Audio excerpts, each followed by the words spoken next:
Son las 11 de la mañana, las 10 en Canarias.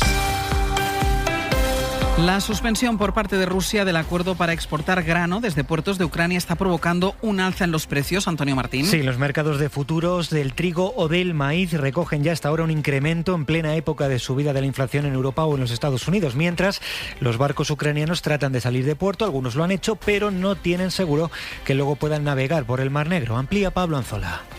Sí, más de un 7% ha llegado a subir el precio del trigo en los mercados internacionales de materias primas. El maíz repunta hasta ahora también cerca de un 3%. Está pesando, por cierto, también la reacción a los resultados electorales en Brasil. Es uno de los grandes exportadores de cereales del mundo, pero sobre todo, lo decías, el encarecimiento es el resultado, es la reacción a la suspensión rusa del acuerdo de exportación.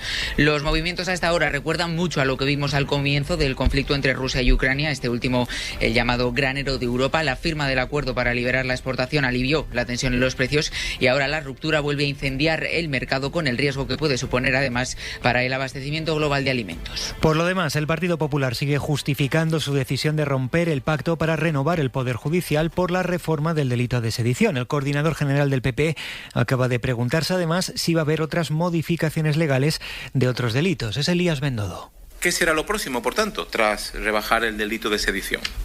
¿Rebajar los delitos de terrorismo?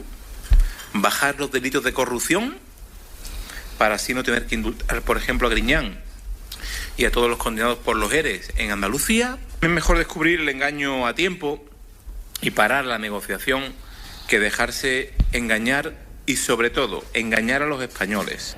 Una de las 10 personas que estaba en la lista de los más buscados por la policía, una mujer acusada, entre otras cosas, de varios delitos de trata o de tráfico de drogas, ha sido detenida en Ecuador, informa Javier Bañuelos. Viviana Andrea Vallejo era una de las proxenetas más buscadas de Europa. De hecho, figuraba, como dices, entre los 10 fugitivos más reclamados por España. En multitud de ocasiones, la Policía Nacional había recurrido a la colaboración ciudadana para dar con ella. Esta mujer ofrecía a las víctimas venir a España a cambio de 1.500 euros, iniciando así una deuda casi insaldable, mujeres que eran sometidas a una esclavitud sexual abusiva. Bajo sus órdenes, estas mujeres eran obligadas a prostituirse en un piso de Elche 24 horas al día, los 7 días de la semana y sin derecho a ningún tipo de descanso.